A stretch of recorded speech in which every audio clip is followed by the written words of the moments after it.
Imaginez vous réveillez un matin menotté à un inconnu au beau milieu de Central Park.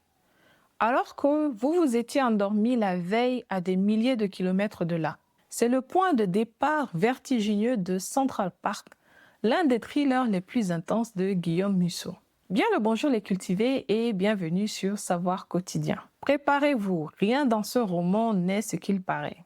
Pour vous présenter un peu le contexte de publication, Central Park est publié en 2014. À ce moment-là, Guillaume Musso est déjà au sommet de sa popularité. Mais dans ce roman, il franchit un cap.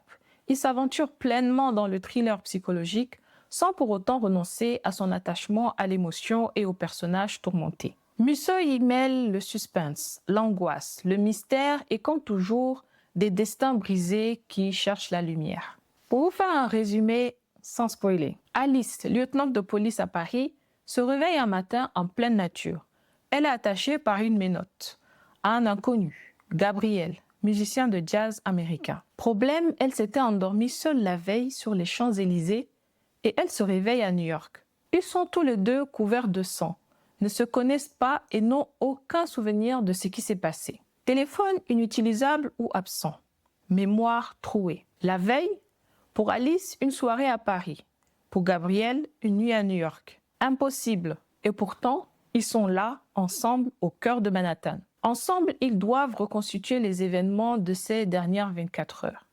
Comprendre ce qui les relie et surtout survivre. Mais plus l'enquête avance, plus les révélations s'accumulent et plus Alice comprend que cette affaire est bien plus personnelle qu'elle ne l'imaginait. Réflexe de flic, sécurisé, Alice prend la main, périmètre, ressources, options. Mais le duo est contraint, menotté, exposé au grand jour avec de potentielles preuves sur eux, sang, micro-objets, odeurs, résidus. Il convient d'un cessez-le-feu, comprendre d'abord ce qui s'est passé, régler leur compte après. Objectif, reconstituer la chronologie des dernières 24 heures. Commence alors une errance méthodique. Identifier le point zéro. Où se sont-ils réveillés précisément? Chercher les traces. Banales mais parlantes. Tickets, caméras, trajet plausible. Repérer tout ce qui peut raconter une nuit effacée. Odeurs, contusions, objets dans les poches, faux plis, lacets refaits à la va-vite. Chacun interroge l'autre. Qui es-tu? Pourquoi moi? Les réponses sont parcellaires, sincères peut-être mais incomplètes. Alice agit en professionnelle. Méfiance totale. Gabriel, lui, oscille entre diplomatie et défense. Pour s'en sortir, ils doivent coopérer, parler juste ce qu'il faut, tester la fiabilité l'un de l'autre. Mais très vite, certaines pistes laissent penser que la situation n'est pas un simple mauvais coup. Des indices qui semblent mis en scène, des coïncidences trop parfaites, des signaux qui pointent vers Alice elle-même. Au fil des heures, la mémoire d'Alice tressaute. Des bribes d'anciennes affaires, des traumas enfuis, un événement personnel dont l'ombre n'a jamais cessé de s'étendre. Et si quelqu'un exploitait ces failles? Chez Gabriel, d'autres zones d'ombre. Un musicien peut être plus qu'un musicien. Ce jeu de miroir installe un doute permanent.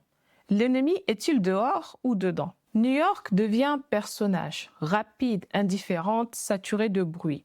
Chaque tentative pour couper la chaîne, littéralement et symboliquement, les expose à de nouveaux risques. Alerter les mauvaises personnes, tomber sur quelqu'un qui les attend. Ou bien déclencher une réaction dont ils ne mesurent pas la portée. Plus ils rassemblent de pièces, plus l'image se déforme. Des preuves s'annulent, des certitudes basculent, des logiques se contredisent. Ce n'est plus seulement qui les a mis là, mais pourquoi Alice précisément et que cherche vraiment celui ou celle qui tire les ficelles. Sans spoiler, le roman prépare une relecture de tout ce que vous croyez acquis. Le passé d'Alice est le cœur de l'énigme. Quels sont les thèmes abordés dans Central Park? Central Park, c'est avant tout un roman de tension psychologique. Le lecteur est plongé dans un huis clos à ciel ouvert où l'on avance à tâtons à la merci d'une mémoire défaillante et d'indices qui ne cessent de contredire les certitudes. Guillaume Musso y explore le sujet du traumatisme. Alice porte en elle une souffrance ancienne liée à son passé de flic, à un drame personnel. La confiance. Peut-on faire confiance à un inconnu quand on vous lie et qu'on vous oppose à la fois? La mémoire et l'oubli. Ce que notre cerveau cache parfois est plus terrible que ce qu'on imagine. La manipulation. Chaque personnage a ses secrets et certains sont prêts à tout pour les préserver. Le roman oscille entre thriller, polar et drame psychologique. L'ambiance est tendue, l'écriture efficace, les chapitres courts et rythmés. Au niveau de la construction du récit et de la narration, la structure du roman est habile. On alterne entre l'enquête en temps réel, les souvenirs d'Alice et des indices qui brouillent les pistes. Musso maîtrise parfaitement l'art du twist ici. Il joue avec nos attentes et nos pièges. Ce roman est un puzzle. Chaque chapitre donne une pièce, mais l'image d'ensemble ne se révèle qu'à la toute fin. Et quelle fin! L'un des dénouements les plus renversants de sa bibliographie. Pour vous donner un peu mon avis, Central Park, c'est un page-turner pur. Une fois commencé, il est difficile de le lâcher.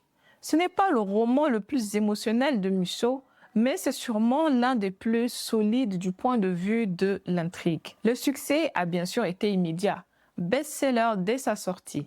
Il est aujourd'hui l'un des titres les plus recommandés de Guillaume Musso et souvent cité comme une porte d'entrée idéale dans son univers. En conclusion, avec Central Park, Guillaume Musso prouve qu'il sait nous tenir en haleine tout en nous parlant de l'essentiel, la peur, la douleur, l'espoir.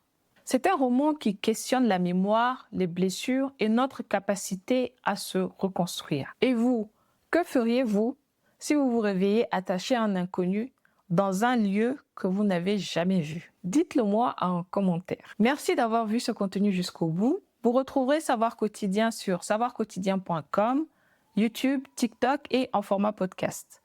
À très vite pour la suite de notre série spéciale Guillaume Musso. En attendant, prenez soin de vous.